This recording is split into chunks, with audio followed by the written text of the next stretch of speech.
과 사랑과 섬김과 믿음과 인내, 이 모든 게 다 있었던 교회라니까요. 대단한 교회예요. 두아디라 교회.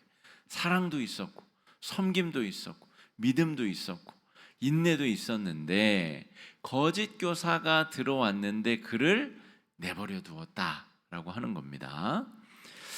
그 경기도 포천에 예전에 할렐루야 기도원이라고 있었어요. 아세요? 할렐루야 기도원. 그 뭐 하는 기도원이에요? 아신다면서요. 병 치유하는 그런 기도원, 김계화 원장이라는 사람이 사람들 모아놓고 막, 그런데 막, 근데 그게 처음에는 좋았죠. 처음에는 병고침이 일어나니까 치유함을 기적을 바라는 사람들이 막 갔는데, 거기서 어떤 이제, 그러니까 비전문적인 치료 행위가 막 환부를 잘라내기도 하고, 이 사람 손 얹었던 손으로 다른 사람 손 얹어가지고 또 질병이 옮기기도 하고, 그래서 뭐 여기 뭐 성병이 번졌다는 소문도 있고 온갖 일들이 많았어요. 그런 겁니다. 그러니까 여러분, 이 할렐루야 기도원 안에서 헌금이 적었을까요? 여러분, 거기 오는 환자들, 그 기도원에 모인 사람들, 나중에 교회도 생기고 저 강북구 우이동에 기도원도 생기고 막 그러거든요.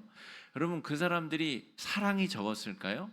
막 휠체어 밀고 오면 그 사람들 막 들어다 옮기고 저 밑에서부터 자동차로 실어 나르고, 온갖 사랑과 섬김과 실천과 봉사가 있었다니까요. 그런데 이 김계화라는 분이 신학적으로 훈련받고 연단받은 사람이 아니에요. 그러니까 온갖 잘못된 신학적인 해설과 자기가 그냥 경험적으로 알고 있는 치유의 기적이 전부인 것처럼, 그게 신앙과 진리의 본질인 것처럼 그렇게 공동체를 이끌어 가다가 실제로 이분이 집행유예 처분도 받고, 실제로 그 뒤에는 아마 이 흐지부지 된 것으로 알고 있는데, 심각한 사회적 물의를 일으켰다라고 하는 겁니다.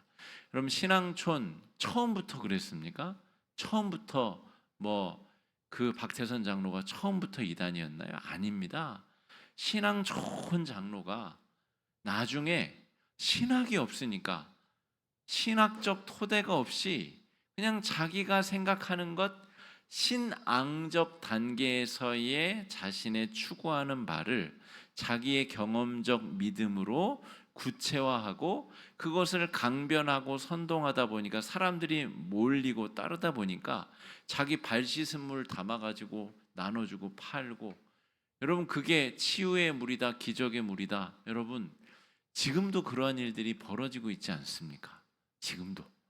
여러분, 이 뭐 신천지 하나님의 교회 처음부터 다 그랬었던 사람들이 아닙니다. 그런데 그 신학적 기초가 부재하다 보니까 그런 일들까지 펼쳐지게 돼. 우리가 평신도 신학 강좌를 하는 이유도 거기에 있습니다. 신학적으로 말씀을 바르게 분석할 수 있는 눈을 우리가 가질 필요가 있다라고 하는 것이죠. 진리가 아닌 다른 것들을 받아들여서 그것이 핵심이 되는 순간, 여러분, 진리 교회 자체를 붕괴시킬 우려가 존재한다는 것입니다. 미국에서도 이 대형 집회, 우리 한국에서도 뭐 익스플로 74 그런 운동들이 있었잖아요. 1974년, 뭐 제가 태어나기 전입니다. 저 여의도 광장에서 수십만 명이 모여가지고 빌리그레암 목사 와가지고 집회하고 그랬잖아요. 근데 그 모델이 수십 년 전에 미국에서 있었어요. 미국에서 스테디엄 집회. 처음에 미국 교회들은 그렇지 않았습니다. 동네마다 교회가 있고 주일에 예배드리고 썬데이 스쿨, 성경학교가 열리는 그런 교회들이었는데, 산업화가 되면서 도시화가 되면서 이제 대형 강당에, 대형 스테디움에 사람들을 모아놓고 그런 선동적 집회를 하는 교회들이 생겨나게 되었어요. 사람들이 많이 모이니까 더 많은 사람들을 모으기 위해서 거기서 치유 집회가 벌어집니다. 그래서 지금 이 순간 자기 환부에 손을 얹으십시오. 그리고 예수의 이름으로 나와 함께 기도합시다 하고 막 기도했더니 그 중에 한 명이 나았습니다 라는 사람이 나타나는 거죠. 그러니까 와 하면서 그 다음 주에는 더 많은 사람, 더 많은 사람. 근데 그 일이 매주 벌어져야 되는데 어떤 주에는 낫는 사람이 안 벌어졌어요. 그럼 어떻게 될까요?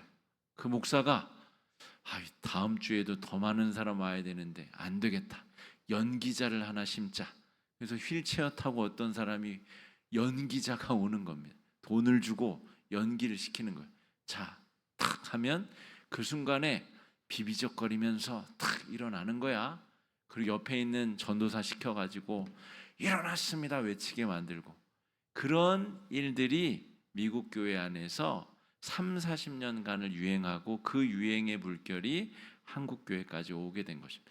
한국 교회는 교회를 크게 짓고 많은 사람들이 오게 하는 것, 그런 문화의 유산들이 이어지게 되는 것이죠. 근데 여러분, 말씀의 순수성과 진리는 다 빠져버리고 사람들 선동하고 사람들 도파민을 자극시키는 그런 어떤 집회들이 벌어지고, 그 집회들이 연속되고 계속 상승해야 되는데 그렇지 못하니까 분위기를 막 바꾸고 막 북을 3시간씩 치면서 찬양을 시키고 사람을 무아지경으로 만들고, 그것도 안 되면 연기자까지 동원하고, 여러분 그것이 바로 오늘 이 두아디라 교회에서 말하는 이세벨과 같은 행위입니다. 이 순복음 교회의 삼박자 축복이라는 것도 어떻게 보면 이 두아디라 교회의 이세벨과 같은 것입니다. 예수 믿으면 사업도 잘 되는 거야. 조금 부정부패해도 돼. 뇌물도 좀 줘도 되고 그래야 되는 거야. 엊그저께 우리 서희건설 회장이 자기가 자수서를 썼죠. 자수서라는 걸 저는 처음 들어봤는데 그 영부인에게 자기가 수천만 원짜리 뇌물을 줬다는 거예요. 근데 여러분 얼마나 부끄러운 일이냐면 서희건설은 대형 교회를 대표적으로 짓는 건설사입니다. 그러니까 목회자들은 서희건설이 그런 일이 했을 때 한숨이 터져 나왔어요. 서희는 저러면 안 되는데.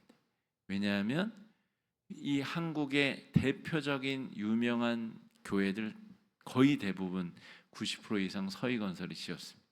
그 회장이라는 사람이 강남 큰 교회의 장로입니다. 그러니까 여러분, 이 삼박자 축복이라는 그 이세벨이 얼마나 무서운가 하면, 예수 믿으면 복 받아야 되는데 거기에 뇌물도 줘도 되고 좀 대충 해도 돼. 어쨌든 결과만 잘 살고 네가 헌금 많이 하고 한국 교회의 영광 드러내면 되는 거야 라고 하는 이세벨적 가르침을 우리 선배 목사님들이 허용했다니까요. 인용했다니까요. 그게 잘못됐다고 제대로 가르치지 못했다는 겁니다.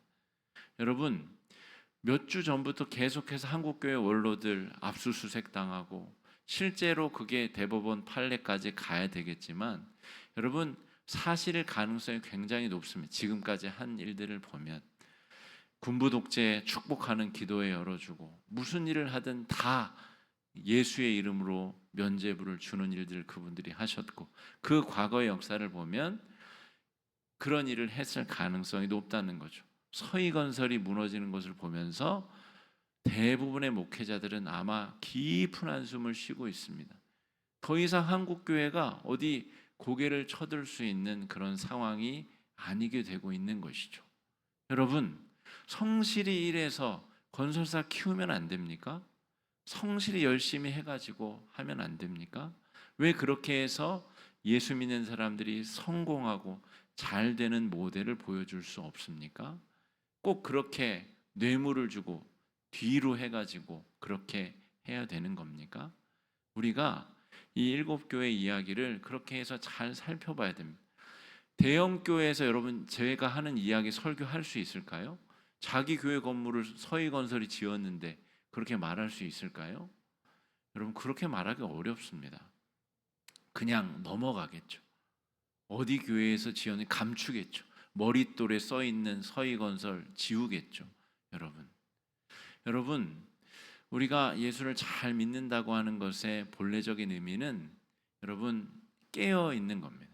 지금 이 일곱 교회 이야기를 마음속에 새기고 우리 교회 안에 그런 모습은 없는지, 우리 교회 안에 내 신앙 안에 이런 연약함은 없는지, 이세벨을 받아들여 가지고 예수 믿는 건 별개로 하고 나에게 만족을 주고 나를 기분 좋게 하는 그런 또 다른 이세벨을 두어 가지고 그것을 믿고 따르면서 마치 신앙생활 잘하고 있는 것처럼 그렇게 하고 있는 것은 없는지 잘 생각해 봐야 된다라고 하는 겁니다. 23절 말씀 읽어보겠습니다. 시작. 또 내가 사망으로 그의 자녀를 나는 사람의 뜻과 마음에 살피는 자인 줄 알지라. 내가 너희 각 사람의 행위대로 갚아주리라. 아멘. 아주 심각한 경고를 하시는 겁니다. 그러니까 이세벨을 너희에게 허락. 그러니까 여러분, 제가 지금 뭐 서희건설 이야기하고 우리 극동방송 이사장 비롯해서 저 순복음교회 다 지금 압수수색 당하고 난리도 아닙니다. 여러분, 지금 그렇게 해서 진짜 이 사망으로 그의 자녀들, 한국교회의 믿음의 씨앗들이 지금 다 죽어나가게 생긴 것이죠. 없는 이야기를 성경이 하는 게 아니라 실제로 선배들이 어떤 길을 걸어갔느냐에 따라서 후배들의 길, 자녀들의 길이 명운이 달려있다라는 것이죠. 물론 하나님께서 썩은 부분을 도려내고 정화하시고 한국교회를 새롭게 하시리라는 믿음이 있습니다. 그런 의미로 두아디라 교회에도 이런 경고의 말씀을 하나님께서 하고 계시는 것이죠. 에베소 교회의 촛대를 옮기는 것보다 에베소 교회의 촛대를 옮긴다는 이 재앙이 의미하는 바가 뭐라 그랬죠? 사람들이 너를 교회라고 보지 않을 것이다. 교회의 정체성을 옮겨버릴 것이다 라고 하는 거예요. 세상 사람들이 교회를 향하여서 야, 저게 무슨 교회냐? 저게 무슨 돈벌이 하는 데지? 이렇게 생각하는 것, 이게 에베소 교회에 내린 저주라면 에베소 교회보다 더 심각한 절망적인 멸망과 파괴를 맛보게 될 것이다. 여러분, 한국교회가 아주 단시간에 급성장을 했죠. 여러분, 급성장을 한 그 문제, 급성장을 할 때에 벌어진 그 문제들, 그 문제의 뒷수습을 이제 감당해야 될 때가 오게 된 것이다 라고 할 수가 있겠습니다. 사대교회, 다섯 번째 교회, 사대교회로 넘어가 보겠습니다. 사대교회는 이름만 살아있는 교회라고 본문은 설명하고 있습니다. 겉만 멀쩡한 교회, 영적으로 사망한 교회다. 3장 2절 말씀 읽어보겠습니다. 시작. 너는 일깨어 그 남은 바 내 하나님 앞에 내 행위에 온전한 것을 찾지 못하였노니. 그러니까 두아디라 교회와 결과적으로는 비슷하죠. 죽어있는 교회, 온갖 이상한 짓을 행하며 세상으로부터 지탄받는 교회. 그러나 두아디라 교회는 거짓 선지자 이세벨을 용납하여서, 이세벨이 뭔가 유익을 주었겠죠. 교회를 부흥시켰다거나 그런 게 있으니까 이 이세벨을 용납했겠죠. 두아디라 교회가. 이 사대 교회는 이 신앙이 저게 살아있는 신앙 맞아? 라고 하는 일들이 펼쳐졌다는 것이죠. 2절 말씀에 내 행위에 온전한 것을 찾지 못하였다라고 하는 기록. 그러니까 신앙의 열정은 싹 사라져버리고 형식적인 예배만 남아버린 상태다라고 하는 것입니다. 여러분, 율법적인 형식만 남아있는 교회. 여러분, 예배를 드리는데 예배도 참석하고 헌금도 드리고 봉사도 하고 다 하는데 그 예배에 어떠한 감흥도, 선포되는 말씀에 대한 어떤 기대도 없고 예배를 통해서 내 삶이 변화되고 새롭게 되는 어떠한 일도 벌어지지 않는데 예배를 잘 드리는 사람들이 있잖아요. 오히려 엄격한 율법적 형식주의적 예배를 드리느라고 애쓰는 사람들이 있죠. 우리 고신파, 고려파라고 하는 부산 경남 김해 쪽에 이 교회들이 많은 교파가 있습니다. 우리 장로교 교단 중에서 처음으로 분리된 독립된 교단인데, 이 고려파는 일제 시대 때 이 천황 숭배를 하지 아니하고 다 감옥에 갔었던 주기철 목사님의 후예들입니다. 거기서 손톱 뽑히고 발톱 뽑히고 거꾸로 매달려서 이 고춧가루 물이 코로 들어감에도 불구하고 끝까지 신앙의 절개를 지켰었던 뜨거운 신앙의 사람들이에요. 아주 위대한 사람들이에요. 우리 통합교단은 그 사람들 아닙니다. 우리는 천황 숭배도 하고 예배 전에 기미가요도 불렀었던 그런 사람들입니다. 부끄러운 일을 저질렀죠. 자, 그런데 그 고려파 교단의 후예들이 어떻게 됐느냐라고 하면, 그 뜨거운 신앙이 어떻게 변화되냐면 엄격한 신앙.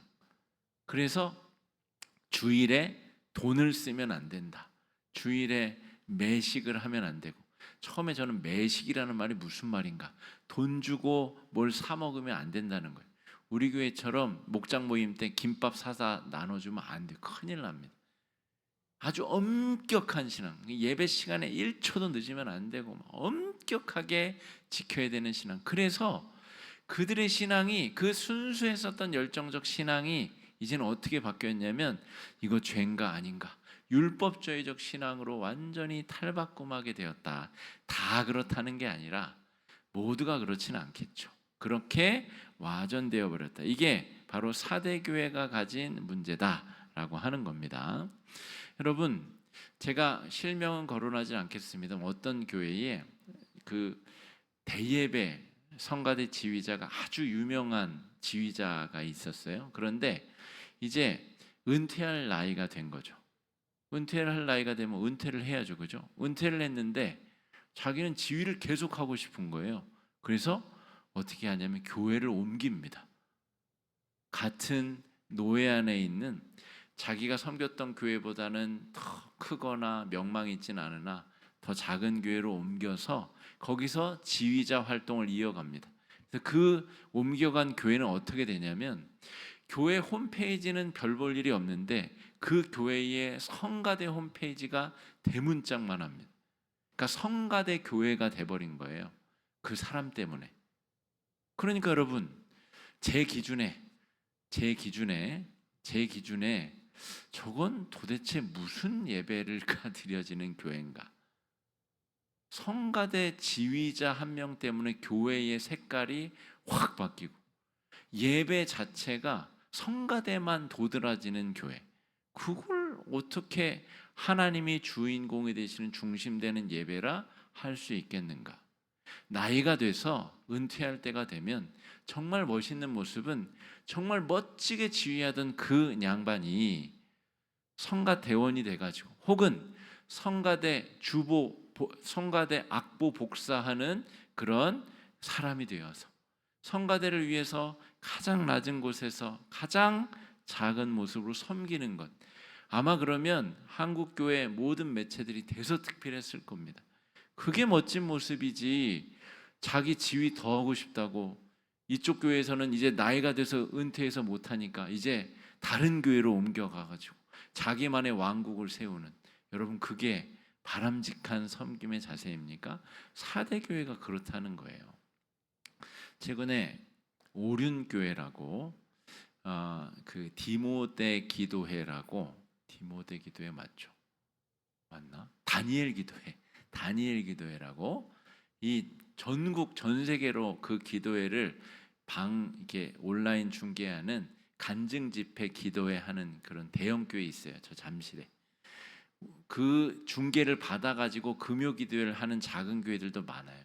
근데 우리 교회는 제가 진작부터 그런 거를 좋아하지도 않고 하지도 않지만, 그 교회에서 최근에 방송실 간사가 과로사를 했습니다. 이게 많이 드러나진 않았는데 그 기도회 하느라 한 일주일에 뭐 65시간을 일했대나. 그래서 피로에 이겨서 사람이 과로사를 했어요. 그리고 드러난 사실은 그 이전에도 그 교회 담임 목사의 비서 목사가 과로사를 또 했어요. 그런데도 거기에 대해서 어떠한 사과나 대사회적인 어떤 메시지도 내고 있지 않습니다.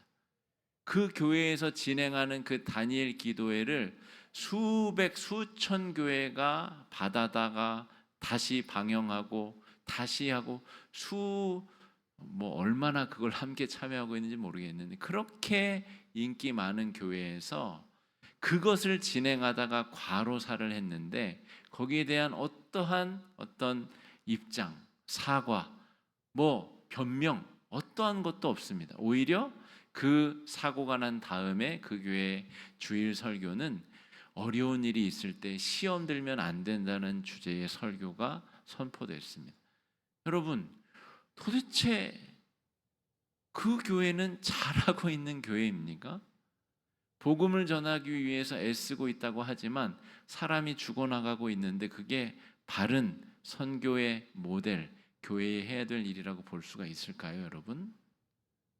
잘못됐으면 멈추고 사과하고 바로 잡고 정비한 다음에 다시 나아가야 되는데, 마치 아무 일이 없었던 것처럼 사람이 죽었는데, 이것을 바른 교회의 모습이라고 할 수 있을까요? 본질이 왜곡되어져 버리고 본질이 빠져버린 상태의 교회다. 이게 4대 교회의 특징입니다. 여러분, 제가 구체적인 예를 드는 이유는 실제로 벌어진 사건을 이야기하는 것이지만, 그냥 7교회 이야기로 제가 7주간에 걸쳐서 성경 공부를 할 수가 있지만 그 교회가 실제로 내 문제로 와닿지 않으면 우리 신앙의 문제를 개선하기가 어렵습니다. 그래서 구체적인 예를 드는 것이죠. 자, 우리의 예배가 정말 진실하게 드려지는지 여러분, 그냥 점검할 수 있는 방법은 간단합니다. 오늘이 수요일이고 목금토 지나면 또 주일인데, 주일 예배를 드릴 때에 주일 예배를 내가 어떤 마음 자세로 드리고 있는가. 토요일이 됐고 날이 밝았으니까 이제는 또 주일이구나, 교회 가야지. 교회 가면 또 사람들 만나고 또 김밥도 나눠 먹고 얘기도 나누고, 여러분, 어떤 가슴의 떨림도 기대함도 사모함도 이 주일에 어떤 말씀이 나에게 선포되어 내 삶의 변화가 일어날지 어떤 기대도 없고 어떤 사모함도 없고, 마치 친목 모임 나가듯이 그렇게 교회를 나간다면, 혹시 또 내가 하나님께 보험 들듯이 천국 가야 되니까 내가 교회는 다녀줘야지, 나는 주일에 교회를 빠진 적이 없으므로 앞으로도 빠지면 안 되지, 나의 이 기록은 끊임없이 세워가야 되니까, 이런 마음으로 우리가 예배를 드리고 있다면 차라리 주일 예배를 한번 쉬는 게 낫습니다. 그런 마음 자세라면, 그런 뜻이라면 하나님 앞에 자기 신앙을 처음부터 점검해 볼 필요가 있다라고 하는 것이죠. 왜냐하면 4대 교회에게 경고하시는 경고의 내용이 굉장히 무섭고 두렵기 때문에 그렇습니다. 자, 빌라델비아 교회 6번째 교회로 건너가 보겠습니다. 빌라델비아 교회는 우리 미국에도 필라델피아라는 도시가 있죠. 그러니까 이 칭찬받은 교회, 칭찬받은 도시입니다. 열린 문을 받았다, 펼쳐진 길을 받았다라고 하는 건데요. 여기서 중요한 것은 빌라델비아 교회가 큰 교회가 아니었다는 데 있어요. 대형 교회, 큰 교회. 그 교회에 변호사가 수십 명, 의사가 100명.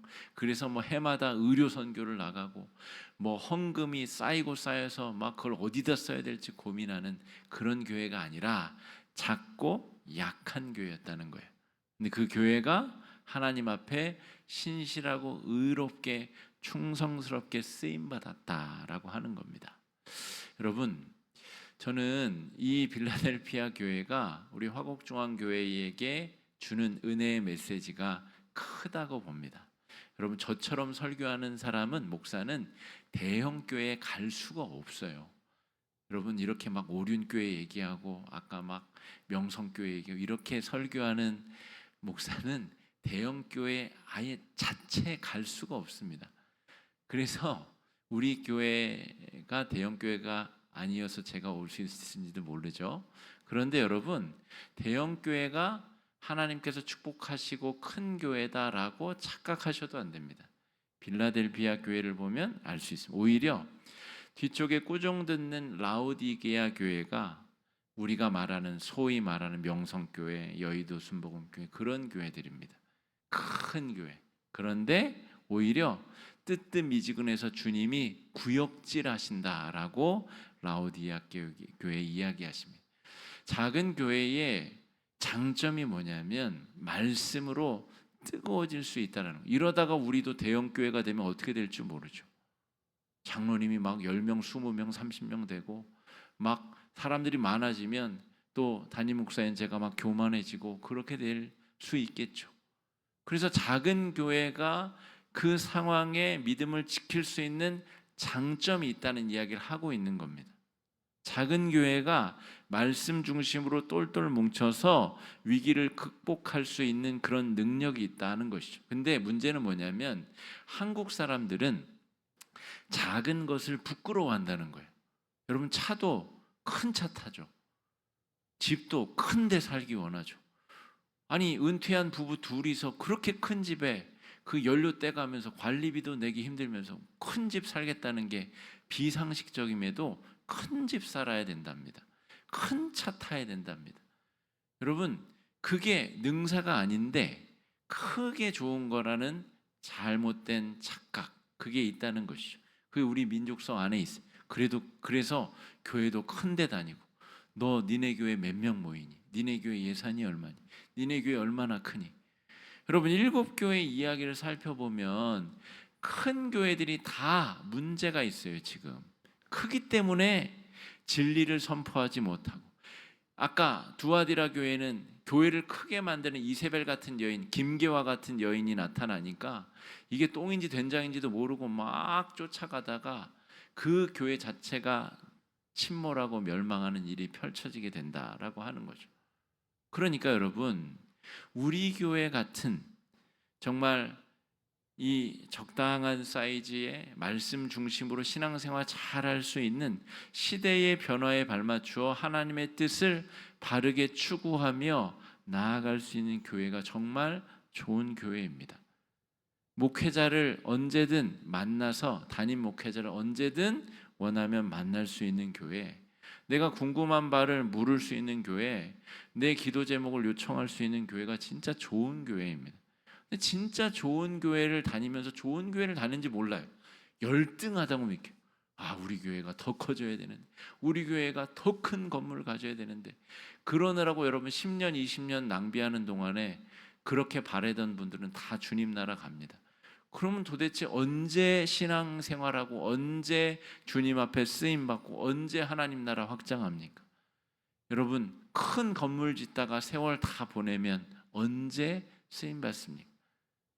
여러분, 우리 교회 막 재개발, 주변에 재개발 된다 막 들썩들썩 할 전화 하나도 안 기쁩니다. 개발됐다 그래서 10년, 5년, 10년 또 막 건물 짓다가 세월 다 보내고 저는 다 늙어버리고 열정 다 사라져버리고, 그럼 언제 일합니까? 언제 복음 전하고, 언제 하나님 나라 확장하고, 언제 쓰임 받습니까? 진짜 중요한 거는 지금 우리가 받은 걸 가지고 뭘 할 수 있느냐, 그게 중요한 것이죠. 지금 없는 거 가지고 왜 이거 없느냐, 우리는 언제 그거 생기느냐, 그럴 게 아니라 지금 나한테 있는 것, 그걸 가지고 뭘 할 것이냐, 그게 바로 빌라델비아 교회가 잘한 일이다 라고 하는 거죠. 8절 말씀 읽어보겠습니다. 시작. 볼지어다 내가 내 앞에 열린 문을 두었을 때 내가 내 행위를 아노니 내가 작은 능력을 가지고서도 내 말을 지키며 내 이름을 배반하지 아니하였도다. 작은 능력을 가지고서도 내 말을 지키며 내 이름을 배반하지 아니하였도다. 제가 우리 교회 부임했을 때만 해도 뭐 할 수 있는 게 별로 없었는데 7년 동안 이것저것 교회를 이렇게 수리하고 고치다 보니까 이제는 진짜 집도 짓게 생겼습니다. 건축 사 자격증은 없습니다만 거짓말 조금만 더 보태면 집도 짓게 생겼어요. 그러니까 여러분, 작은 능력을 가지고 나에게 주신 걸 가지고 내가 뭘 할 수 있는가를 가지고 끊임없이 나아가려고 하면 하나님께서 지혜도 주시고 능력도 주시고 잘할 수 있도록 도와주시고 그 자체가 그래서 뭐 크게 되는 목표 자체가 중요한 게 아니라 우리 교회가 1,000명, 10,000명이 되는 목표 그게 중요한 게 아니라 그렇게 되는 게 목표가 아니라 지금 우리가 할 수 있는 일을 가지고 뭘 할 수 있느냐 10월 둘째 주 토요일에 우리가 선교 바자회를 하는데 여러분 내가 지금 할 수 있는 걸 가지고 어묵도 만들고 떡볶이도 볶고 옷도 팔고 그래서 지금 당장 1, 200만 원 선교비가 필요한 교회에 내가 수고하고 있어서 당장 그 급한 돈을 보낼 수 있겠느냐? 여러분 그걸 가지고 회의도 하고 준비도 하고 와서 돈도 쓰고 하는 것이지 막 10년 뒤에 우리가 막 크게 돼가지고 의리의리한 바자회 하고 여러분 그거 생각해서 뭐 합니까? 그거는 옆에 큰 교회 바자회 가면 경험할 수 있는 겁니다. 내가 할 수 있는 것, 내가 할 수 있는 거를 가지고 하나님 앞에 지금 쓰임 받는 것이 훨씬 천배만배 중요하다라고 하는 것이죠.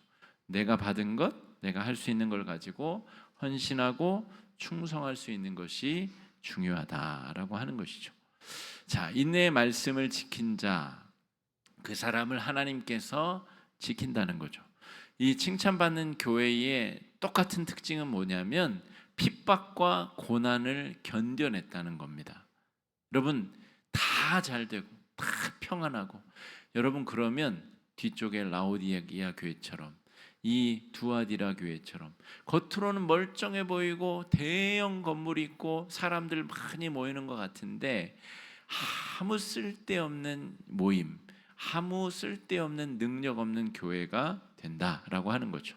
그러한 자를 시험에서 면케하신다라고 주님께서 약속하고 계십니다. 또한 서머나 교회처럼 면류관을 약속하시는데 서머나 교회 때 설명을 드렸다시피 면류관과 왕관은 다릅니다. 면류관은 쟁취해낸 사람이 쓰는 겁니다. 올림픽 경기에서 1등한 사람이 황금 면류관을 쓰는 것, 믿음의 선한 싸움을 싸운 사람이 얻는 것이 면류관이다라고 하는 것이고요. 빌라델비아 교회는 어떤 약속을 주시냐면 저 천국의 하나님 나라 성전의 기둥으로 삼고 거기에 새 이름을 새기겠다라는 약속을 주십니다. 자, 라오디게아 교회로 건너가 보겠습니다.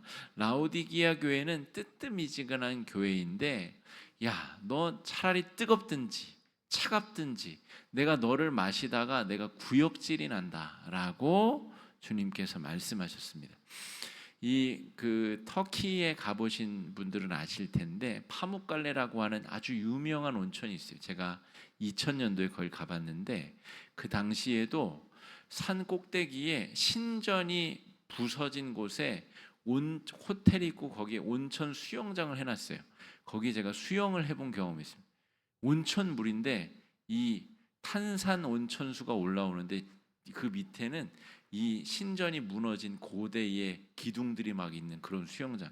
그 밑에 가면 이제 온천이 흘러 내려서 이 갯논처럼 된 그런 논이 펼쳐져 있고 논처럼 온천 문이 계단식으로 되어 있는 곳이 있고 그게 6.5km 정도 흘러가면 라오디게아가 있습니다. 그러니까 온천 뜨끈뜨끈한 온천물이 6.5km 흘러가 가지고 라오디게아의 도시에 가게 되면 이게 온천물인지 뭐 무슨 물인지 알 수 없는 상태가 된다는 거죠. 그게 바로 뜨뜻미지근한 교회 너희의 상태다. 그리고 라오디게아에는 안약 성분이 나는 약재가 생산이 되었는데 그래서 너에게 안약을 넣어라. 눈을 고쳐라는 이야기도 그래서 등장하게 됩니다. 17절 말씀 읽어보겠습니다. 내가 말하기를 나는 부자라 부유하여 부족한 것이 없다 하나 내 곤고한 것과 가련한 것과 가난한 것과 눈먼 것과 벌거벗은 것을 알지 못하는도다. 최근에 여의도 순복음교회가 압수수색을 당하고 명성교회, 그 명성교회와 아까 말한 서희건설이 아주 유착되어 있습니다. 그 부자 교회, 그 큰 명성 교회를 지은 데가 서희건설이고 주고받은 관계가 아주 대단합니다. 여러분, 제가 볼 때 그 명성 교회랑 순복음 교회가 이렇게 보입니다. 막 으리으리한 건물에 돈도 많다 그러고 대단한 것 같아 보이는데, 야, 너 참 가련하다, 헐벗었다, 너 참 굶주렸다. 제 눈에도 그렇게 보이는데 주님 눈에 그렇게 안 보이시겠습니까? 자기 아들에게 그 교회 물려주려고 온갖 더러운 짓을 하고 온갖 악행을 저지르는 그 교회가 정말 하나님 눈에 대단하게 보일까요?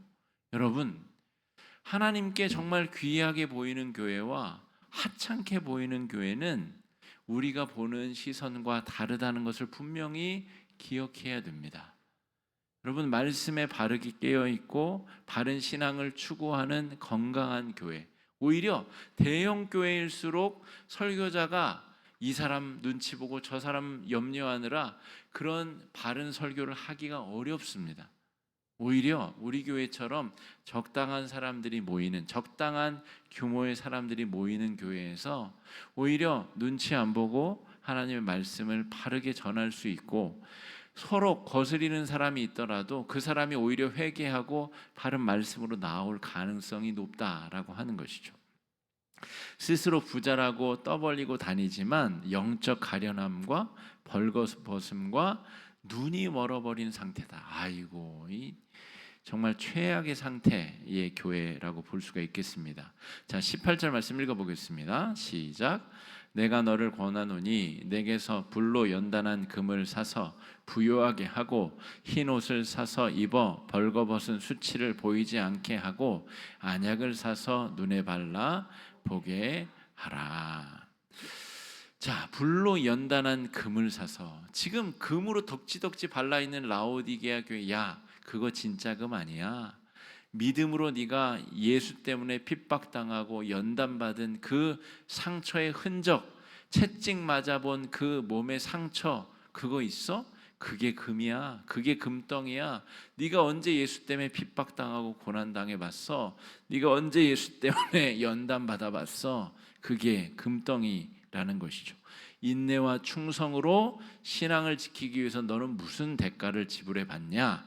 이게 불로 연단한 금이고, 흰 옷은 정결한 삶을 의미합니다. 아까 말한 그 서희건설 대표 회장, 강남의 모 교회의 장로라고 말씀드렸는데, 이 정도의 범죄가 드러나면 교회에서는 치리를 해야 됩니다. 치리. 그 치리가 일어날까요, 여러분? 저는 가능성이 거의 없다고 봅니다.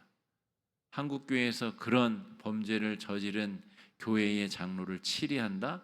그런 이야기를 제가 들어본 적이 없습니다.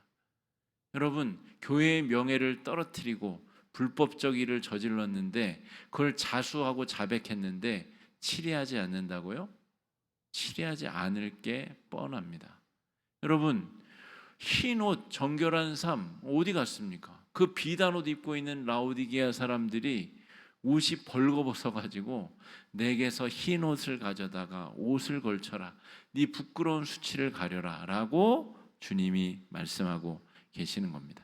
아까 말한 대로 라오디게아는 안약이 나는, 안약 약재가 유통되는 곳인데, 야, 그 흔하디 흔한 안약은 너네 동네에서 팔지만 진짜 진리를 볼 수 있는 안약을 발라라 라고 이야기를 하고 있다는 거죠.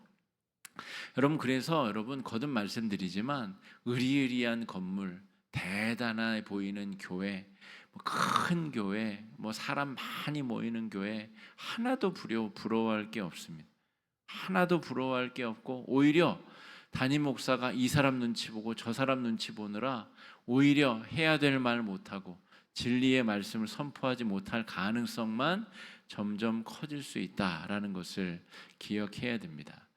풍요로움이 오히려 영적 불감증을 유발해서 뜨거운 열정과 차가운 이성을 잃어버리게 만들었다라고 하는 것입니다. 오늘 시간이 좀 많이 지체가 되었는데 후반 이 네 교회의 내용을 살펴보았습니다. 우리의 신앙의 위치를, 신앙의 연약함을 이 말씀의 근거에서 잘 점검해 보고 또 바른 신앙이 회복될 수 있는 은혜가 있기를 축복합니다. 네 가지 정도 기도 제목 가지고 함께 기도